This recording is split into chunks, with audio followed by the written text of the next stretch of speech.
지금 일본이 떠들썩합니다. 일본의 유명 정치부 기자가 한국 취재를 다녀온 후 충격적인 발언을 했기 때문인데요. 일본 사회에 큰 파장을 일으킨 이 기자. 그녀는 대체 어떤 진실을 마주했던 걸까요? 그리고 그녀가 발견한 가족의 비밀은 무엇이었을까요? 지금부터 그녀의 이야기를 들려드리겠습니다. 사연을 시작하기 전에 여러분들의 구독과 좋아요는 영상 제작에 아주 큰 힘이 됩니다. 그럼 오늘의 사연 시작하겠습니다. 저는 니시오 리카입니다. 일본의 유력 신문사 정치부 기자로 일하고 있죠. 매일 아침 출근할 때마다 제 명함을 바라보며 뿌듯함을 느낍니다. 정치부 기자라는 직함이 아직도 가슴 한켠을 설레게 하니까요. 아버지는 현직 국회의원이시고 저희 가문은 대대로 정치계에서 영향력을 행사해 왔습니다. 저는 그런 가문의 딸로서 늘 자부심을 느끼고 살아왔습니다. 어릴 적부터 아버지께서는 저에게 일본의 위대함을 가르치셨죠. 우리나라가 아시아를 이끌어가는 선진국이라고 말입니다. 오늘도 여느 때처럼 사무실에서 기사를 쓰고 있었습니다. 그때 후지모토 부장이 저를 호출했죠. 부장실 문을 열자 그의 표정이 평소와는 달랐습니다. 뭔가 중요한 이야기가 있을 것 같았죠. 니시오 기자, 한국에 대한 특집 기사를 써주게. 최근 한국의 경제와 정치 위기를 다루는 심층 취재야. 순간 제 귀를 의심했습니다. 한국이라니요? 솔직히 말씀드리면 저는 한국에 대해 좋은 감정을 가지고 있지 않았습니다. 아버지께서도 늘 한국은 반일 감정이 심한 나라라고 하셨고, 저 역시 그렇게 믿어왔으니까요. 취재를 위해서는 직접 한국에 가봐야 할 것 같다고 말씀하셨죠. 부장의 말에 저는 잠시 망설였습니다. 하지만 이내 마음을 다잡았죠. 이번 기사로 승진할 수 있는 기회를 잡을 수 있을 것 같았거든요. 일본의 우월성을 보여주는 기사를 쓰면 아버지도 기뻐하실 테고요. 부장님께 취재하겠다고 말씀드리고 사무실로 돌아와 한국에 대한 자료를 찾아보기 시작했습니다. 최근 뉴스들은 한국의 경제 위기를 다루고 있었죠. 청년 실업률 증가, 부동산 문제, 저출산, 고령화까지 이런 내용이라면 충분히 좋은 기사를 쓸 수 있을 것 같았습니다. 하지만 한편으로는 불안했습니다. 한국은 늘 일본을 비판하고 과거사 문제를 들추며 배상을 요구하는 나라라고 알고 있었으니까요. 제가 일본 기자라는 걸 알면 적대적으로 대할지도 모른다는 생각이 들었습니다. 출발하기 전날 아버지께 전화를 드렸습니다. 이번 기회에 한국의 문제점을 파헤쳐 일본의 우수성을 보여주는 기사를 써야겠다고 다짐했죠. 다음 날 아침 나리타 공항으로 향하는 리무진 버스에 올랐습니다. 창밖으로 보이는 도쿄의 풍경을 바라보며 생각했죠. 깨끗하고 질서 정연한 거리, 친절한 시민들, 세계 최고 수준의 기술력까지 우리나라는 정말 멋져 보였습니다. 비행기 티켓을 들고 출국장으로 향하면서 마음을 굳게 먹었습니다. 제가 쓸 기사는 분명 일본 사회에 큰 반향을 일으킬 것이고 이것이 제 경력의 전환점이 될 거라고요. 그때까지만 해도 저는 알지 못했습니다. 제가 마주하게 될 진실이 제 인생을 완전히 뒤바꿔 놓으리라는 것을요. 인천국제공항에 착륙하던 순간을 아직도 생생히 기억합니다. 비행기 창문 너머로 보이는 거대한 공항 터미널의 모습에 순간 놀랐죠. 일본의 공항과는 또 다른 미래지향적인 디자인이 눈에 들어왔습니다.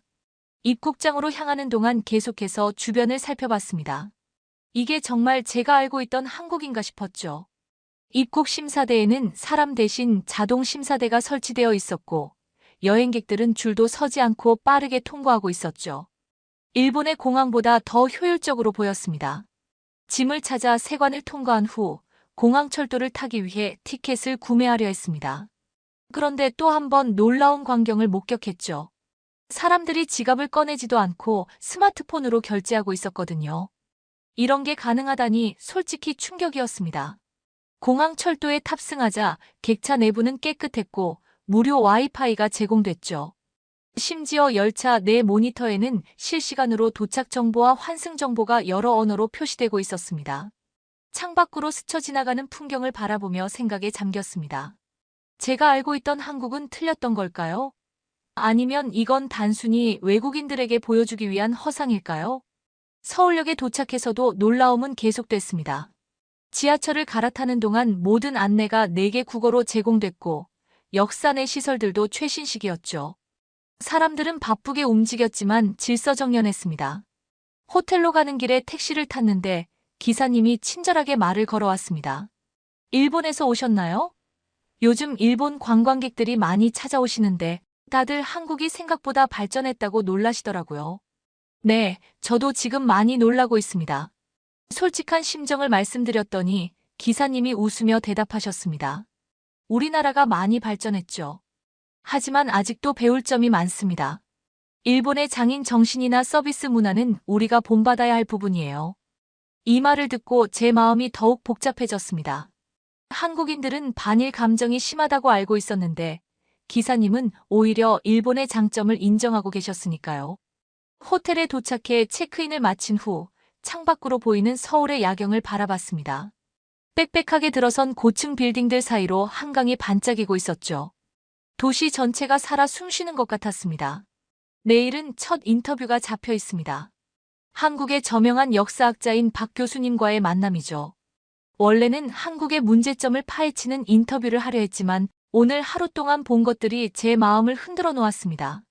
노트북을 펴고 오늘 본 것들을 정리하기 시작했습니다. 선입견 없이 있는 그대로를 기록하려 노력했죠. 하지만 자꾸만 의문이 들었습니다. 과연 제가 알고 있던 한국은 진짜 한국이었을까요? 아침 일찍 서울대학교 연구실로 향했습니다. 박 교수님과의 인터뷰를 위해서죠. 저는 단단히 준비를 해왔습니다. 한국 경제의 문제점, 정치적 불안정성에 대해 날카로운 질문들을 준비했죠. 박 교수님의 연구실은 책으로 가득했습니다. 한쪽 벽면에는 일제강점기 시대의 흑백 사진들이 걸려 있었고 책상 위에는 오래된 문서들이 쌓여 있었죠. 니시오 기자님 반갑습니다. 먼 길 오시느라 고생하셨겠어요. 박 교수님은 제 예상과 달리 따뜻하게 맞아주셨습니다. 나이가 많으신데도 똑바로 앉은 자세와 날카로운 눈빛이 인상적이었죠. 저는 준비해온 질문을 던지기 시작했습니다. 청년 실업률이 높아지는 이유, 부동산 가격 상승의 문제점, 저출산 고령화 현상까지 모두 한국의 약점이 될 만한 주제들이었죠. 하지만 박 교수님은 제 질문에 당황하지 않으셨습니다. 오히려 차분하게 각 문제에 대한 역사적 배경과 해결을 위한 노력을 설명해 주셨죠. 그리고 갑자기 뜻밖의 질문을 하셨습니다. 니시오 기자님, 혹시 할아버지께서 한국과 관련된 일을 하신 적이 있다는 걸 알고 계신가요? 순간 제 심장이 멈춘 것 같았습니다. 무슨 말씀이시죠? 저희 집안은 전통적인 일본 정치 가문입니다. 한국과는 전혀 관련이 없습니다. 그렇게 확신하시나요? 외무성 자료를 한번 살펴보시는 게 좋겠어요. 니시오라는 성씨를 가진 고위 관료가 해방 직후 한국에서 활동했다는 기록이 있거든요. 박 교수님의 말씀에 저는 할 말을 잃었습니다. 할아버지는 제가 태어나기 전에 돌아가셨고 아버지도 할아버지에 대해 많은 이야기를 해주지 않으셨거든요. 박 교수님은 서울 국립중앙도서관에 가보면 최근 디지털화된 자료가 있을 거라고 알려주셨어요. 인터뷰를 마치고 곧바로 국립중앙도서관으로 향했습니다. 우리 가문이 한국과 관련이 있다니 도저히 믿기지 않았습니다. 도서관 디지털 자료실에서 일본 외무성 문서를 검색하기 시작했습니다. 처음에는 아무것도 찾지 못했죠. 하지만 1940년대 후반의 자료들을 하나하나 살펴보던 중 제 눈을 의심하게 만드는 문서를 발견했습니다. 니시오 케이스케. 제 할아버지의 이름이었습니다. 문서에는 할아버지께서 해방 후 한국에서 활동하셨다는 기록이 있었죠. 그것도 단순한 업무가 아닌 한일 관계 개선을 위한 중요한 역할을 맡으셨다는 내용이었습니다. 그리고 문서철 사이에서 한 장의 흑백 사진을 발견했습니다. 젊은 시절의 할아버지와 한국인 남성이 함께 찍힌 사진이었죠. 사진 뒷면에는 주소가 적혀 있었습니다. 서울 북촌의 한 주소였죠. 손이 떨렸습니다. 지금까지 제가 알고 있던 가문의 역사가 완전히 뒤집히는 것 같았거든요. 아버지께서는 왜 이런 이야기를 해주지 않으셨을까요? 망설임 끝에 북촌의 주소를 찾아가기로 결심했습니다. 택시를 타고 가는 동안 마음이 무거웠습니다. 한옥이 즐비한 골목을 걸으며 주소를 찾았습니다. 마침내 도착한 집 앞에서 잠시 멈춰섰죠. 문을 두드리기 전 깊은 숨을 내쉬었습니다. 이 순간이 제 인생을 완전히 바꿔놓으리라는 걸 전혀 알지 못한 채로 말입니다. 오래된 한옥 앞에서 한참을 망설였습니다. 문을 두드리자 잠시 후 나이 지긋한 한국인 남성이 나오셨습니다. 이승재 할아버지셨죠. 사진 속 그 젊은이가 맞나 싶을 정도로 세월이 많이 흘렀지만 눈빛만큼은 여전히 또렷했습니다. 니시오 케이스케의 손녀딸이라고요? 이승재 할아버지는 저를 보자마자 깜짝 놀라시더니 얼른 안으로 들어오라고 하셨습니다. 한옥 안으로 들어서자 마치 시간 여행을 한 것 같은 기분이 들었죠. 골동품들과 옛 사진들로 가득한 응접실로 안내받았습니다. 할아버지께서는 이곳에서 어떤 일을 하셨나요? 제 질문에 이승재 할아버지는 잠시 말없이 차를 마시더니 천천히 입을 여셨습니다. 니시오 씨는 우리를 도와주셨어요. 그 위험한 시기에 조선의 독립운동가들을 몰래 도와주신 분이죠. 순간 제 귀를 의심했습니다. 우리 할아버지가 독립운동가들을 도왔다고요? 그건 말도 안 되는 일이었습니다. 이승재 할아버지는 낡은 서류 가방을 꺼내오셨습니다. 그 안에는 비밀리에 보관된 문서들이 가득했죠. 1940년대 후반 혼란스러운 시기에 할아버지께서 독립운동가들의 신분을 보호하고 그들이 안전하게 활동할 수 있도록 도와주셨다는 내용이었습니다. 문서들을 하나하나 펼쳐보면서 놀라움을 감출 수 없었습니다. 할아버지께서는 표면적으로는 일본 정부의 관료로 일하시면서 뒤에서는 한국의 독립운동가들을 보호하고 지원하셨던 겁니다. 하지만 왜 이런 이야기가 알려지지 않은 걸까요? 일본 정부가 이 사실을 덮으려 했기 때문이죠. 당신의 아버님도 이 사실을 아마 모르실 겁니다. 니시오 씨는 이 일이 알려지면 가문의 누가 될까봐 비밀로 하셨으니까요. 이승재 할아버지의 서재 한쪽 벽에는 수많은 사진이 걸려 있었습니다. 그 중에는 제가 도서관에서 봤던 것과 같은 사진도 있었죠. 할아버지와 이승재 할아버지가 함께 찍은 사진들이었습니다. 이건 1947년 겨울에 찍은 사진입니다. 그날 니시오 씨는 위험을 무릅쓰고 중요한 정보를 전해주셨죠. 덕분에 많은 동지들이 목숨을 건질 수 있었습니다. 이승재 할아버지는 계속해서 그 시절 이야기를 들려주셨습니다. 할아버지께서 어떻게 위험을 무릅쓰고 독립운동가들을 도우셨는지, 그리고 해방 후에는 한일 관계 개선을 위해 어떤 노력을 하셨는지 말이죠. 니시오 씨는 늘 이런 말씀을 하셨어요. 진정한 평화는 서로를 이해하고 존중할 때 온다고. 그리고 과거의 잘못을 인정하고 배우는 것이 미래를 위한 길이라고요. 그 말씀을 듣는 순간 눈물이 났습니다. 지금까지 제가 얼마나 편협한 시각으로 세상을 보고 있었는지 깨달았기 때문이죠. 해가 저물 때까지 이승재 할아버지와 이야기를 나눴습니다. 나오는 길에 할아버지께서는 낡은 앨범 하나를 주셨죠. 이건 당신 할아버지와 관련된 자료들입니다. 언젠가는 이 이야기가 세상에 알려져야 할 테니까요. 그날 밤 호텔로 돌아와 앨범을 펼쳐보았습니다. 그 안에는 할아버지의 흔적이 고스란히 담겨 있었습니다. 편지, 사진, 메모. 그리고 마지막 장에는 할아버지께서 남기신 글이 있었죠. 진실은 결코 사라지지 않는다. 언젠가는 반드시 빛을 보게 될 것이다. 창밖으로 보이는 서울의 밤거리를 바라보며 생각했습니다.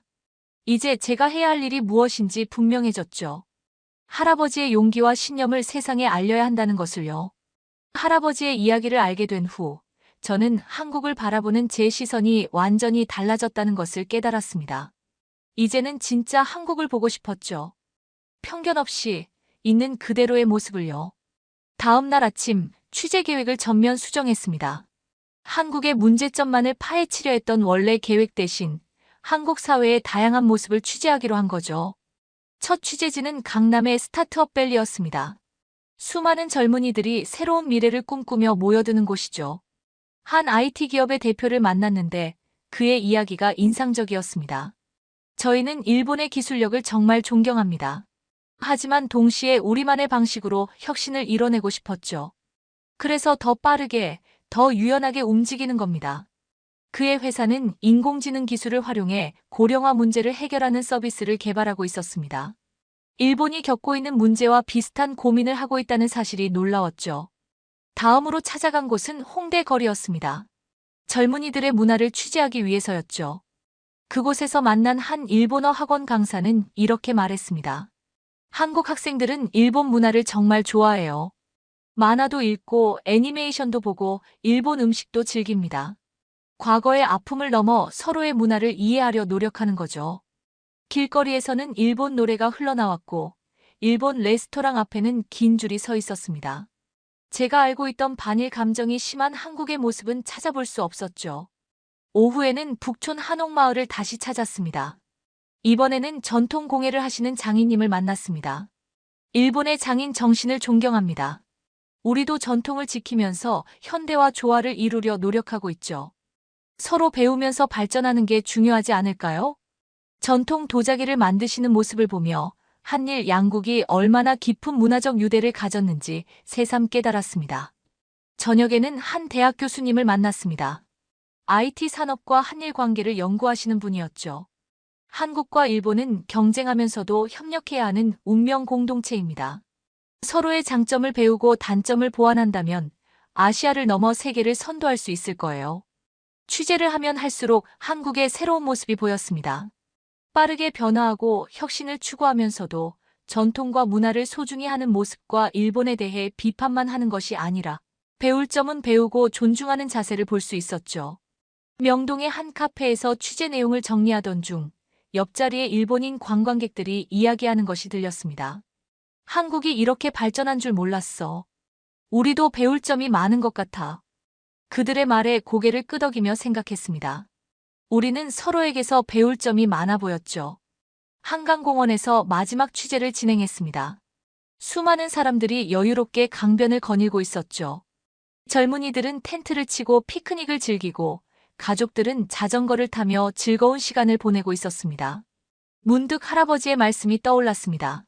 진정한 평화는 서로를 이해하고 존중할 때 온다고 하셨죠. 이제야 그 말씀의 의미를 진정으로 이해할 수 있을 것 같았습니다. 노트북을 열고 기사 제목을 다시 썼습니다. 변화하는 한국, 공존하는 미래. 이제 저는 알겠습니다. 한 나라를 제대로 이해하기 위해서는 편견을 버리고 직접 보고 느껴야 한다는 것을요. 그리고 그것이 바로 제가 할아버지로부터 물려받은 진정한 유산이라는 것을요. 나리타 공항에 도착했을 때부터 마음이 무거웠습니다. 일주일간의 한국 취재를 마치고 돌아왔지만 제가 알게 된 진실을 어떻게 전해야 할지 걱정이 됐죠.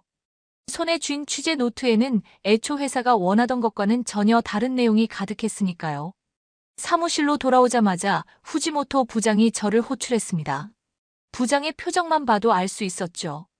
한국의 경제 위기와 정치적 혼란을 파헤치는 기사를 기대하고 있다는 걸요. 하지만 제가 준비한 기사는 달랐습니다. 기사에는 한국의 기술 혁신과 문화적 발전, 그리고 양국이 서로 배우며 성장할 수 있는 방안을 담았죠. 부장의 얼굴이 기사를 읽어내려갈수록 점점 굳어갔습니다. 회사가 원하는 기사는 분명했습니다. 한국의 문제점을 지적하고 일본의 우수성을 부각시키는 내용이었죠. 하지만 저는 제가 본 진실을 외면할 수 없었습니다. 결국 부장은 기사를 전면 수정하라는 지시를 내렸죠. 그날 저녁, 더 큰 폭풍이 기다리고 있었습니다. 아버지께서 진노하신 목소리로 전화를 하셨죠. 이미 소식을 들으셨던 겁니다. 우리 가문의 명예를 실추시켰다며 당장 기사를 수정하고 사과하라고 하셨습니다. 가문의 체면을 지키라는 아버지의 말씀이 귓가에 맴돌았습니다. 하지만 동시에 할아버지의 진실도 제 마음속에서 울리고 있었죠. 누군가는 진실을 말해야 했습니다. 그때 어머니가 조용히 제 방을 찾아오셨습니다. 어머니는 제 선택을 지지한다고 할아버지도 분명 자랑스러워 하실 거라고 말씀해 주셨죠. 때로는 진실을 말하는 것이 큰 용기를 필요로 하지만 그것이 바로 제가 가야 할 길이라고요. 다음 날 아침 사직서를 들고 출근했습니다. 후지모토 부장은 제 사직서를 보며 긴 한숨을 내쉬었죠. 신문사의 손실이 될 거라고 했지만 제 선택을 존중한다고 했습니다. 사무실을 정리하는 동안 많은 것을 잃은 것 같다는 생각이 들었습니다. 하지만 그때 한 통의 메일이 왔습니다. 다른 신문사 국제부에서 보낸 제안이었죠. 한일 관계를 전문적으로 다루는 특파원 자리였습니다. 짐을 챙기며 생각했습니다. 이제야 진정한 시작이구나. 할아버지께서 그러셨듯이 저도 진실을 전하는 일을 해야겠다고요. 사무실을 나서는 순간 제 발걸음은 어느 때보다도 가벼웠습니다. 많은 것을 잃은 것 같지만 사실은 더 큰 것을 얻었다는 걸 알았으니까요. 진실을 전하는 기자가 지녀야 할 자부심과 그리고 할아버지의 유산을 이어갈 수 있는 새로운 길이 제 앞에 펼쳐져 있었습니다. 새로운 신문사에서의 첫 출근 날이었습니다. 국제부 특파원이라는 직함이 아직은 어색하게 느껴졌죠. 하지만 제 가슴 한켠에서는 설렘이 피어올랐습니다. 이제는 진실을 있는 그대로 전할 수 있다는 기대감 때문이었을까요? 첫 과제는 한국어 공부였습니다. 매일 아침 출근 전 2시간씩 어학원에서 한국어를 배웠죠. 처음에는 낯선 문자와 발음에 헤매기도 했지만 한글의 과학적인 체계에 매료되어 열심히 공부했습니다. 그렇게 6개월이 지나자 어느 정도 의사소통이 가능해졌습니다. 한국어 실력이 늘수록 취재의 깊이도 달라졌습니다. 이제는 통역 없이도 한국의 학자들과 직접 대화할 수 있었고, 현지 뉴스와 자료들도 직접 읽을 수 있게 됐죠. 특히 양국의 역사 자료들을 비교 연구하면서 그동안 보지 못했던 새로운 관점들을 발견할 수 있었습니다. 서울대학교 도서관에서 며칠씩 밤을 새워가며 자료를 찾았고, 도쿄대학교 연구실에서는 일본 측 기록들을 살펴봤습니다. 양국의 시각 차이가 왜 발생했는지, 어떻게 하면 이 간극을 좁힐 수 있을지 고민했죠. 첫 기사는 한일 관계의 새로운 시각이라는 제목으로 연재를 시작했습니다.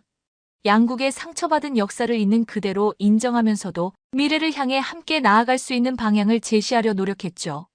처음에는 반응이 미미했습니다. 하지만 점차 독자들의 관심이 커지기 시작했죠. 특히 젊은 세대들 사이에서 제 기사가 화제가 되기 시작했습니다. 일본의 젊은이들은 한국의 현재 모습에 관심을 보였고, 한국의 젊은이들은 일본을 새로운 시각으로 바라보기 시작했죠. 서울과 도쿄를 오가며 취재를 하던 중에 특별한 프로젝트를 시작하게 됐습니다. 바로 할아버지 세대의 숨겨진 이야기들을 발굴하는 것이었죠. 제 할아버지처럼 양국의 화해를 위해 노력했던 분들의 이야기를 찾아 기록하기 시작했습니다. 그 과정에서 놀라운 사실들을 많이 발견했습니다. 격동의 시기에도 서로를 이해하고 돕고자 했던 사람들이 양국에 모두 있었다는 것을요. 이런 이야기들은 지금까지 제대로 조명받지 못했지만 미래 세대에게 꼭 필요한 역사적 교훈이었습니다. 기사를 쓸 때마다 할아버지의 말씀이 떠올랐습니다. 진실은 결코 사라지지 않는다고 하셨죠. 그 말씀대로 진실들이 하나둘 빛을 보기 시작했고, 그것이 양국 관계에 작은 변화를 가져오기 시작했습니다. 일본 내 한국 전문가로 인정받기 시작하면서 강연 요청도 늘어났습니다. 대학에서는 학생들에게 한일 관계의 새로운 시각을 전했고, 기업에서는 양국 간 협력 방안에 대해 조언했죠. 제 이야기가 조금씩 사회적 반향을 일으키고 있다는 걸 느낄 수 있었습니다. 때로는 아버지의 냉담한 시선이 아프기도 했지만 어머니의 지지와 동료들의 응원이 큰 힘이 됐습니다. 무엇보다 할아버지의 유산을 이어가고 있다는 자부심이 저를 지탱해 주었죠. 서울 국제컨벤션센터 한일 문화교류 행사장에 섰습니다. 3년 전 편견으로 가득했던 제가 오늘은 기조연설자로 이 자리에 섰다는 게 믿기지 않았습니다. 단상에 올라 마이크 앞에 섰습니다. 제가 전하고 싶은 이야기, 할아버지께서 그토록 바라셨던 그 메시지를 전할 시간이었죠. 우리는 너무 오랫동안 서로를 오해했습니다. 그 오해는 때로는 두려움이었고, 때로는 편견이었죠. 하지만 이제는 달라져야 합니다. 진정한 힘은 서로를 이해하고 존중하는 데서 옵니다. 우리가 다르다는 것, 그것은 서로를 미워할 이유가 아닙니다. 오히려 더 풍성해질 수 있는 기회입니다. 과거의 아픔을 딛고 일어설 때 우리는 더 강해질 수 있죠. 연설이 끝나고 객석에서 뜨거운 박수가 터져 나왔습니다. 우리가 서로를 진심으로 이해하고 존중할 때 비로소 진정한 평화가 찾아온다는 것을 알고 있습니다. 이것이 제가 한국에서 배운 가장 큰 깨달음이었고 할아버지께서 남기신 가장 소중한 유산이었습니다. 한국과 일본의 새로운 미래를 향해 앞으로도 저는 이 길을 한 걸음 한 걸음 나아갈 것입니다. 우리는 때때로 배운 것이 전부라고 생각하며 살아갑니다. 하지만 세상은 우리가 아는 것보다 훨씬 넓고 더 많은 진실이 존재합니다.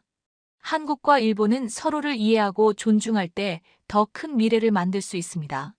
저의 이야기가 여러분께 새로운 시각을 줄 수 있었기를 바랍니다. 오늘의 이야기가 마음에 와닿았다면 구독과 좋아요를 눌러주세요. 다음에도 더욱 흥미로운 이야기로 찾아뵙겠습니다. 감사합니다.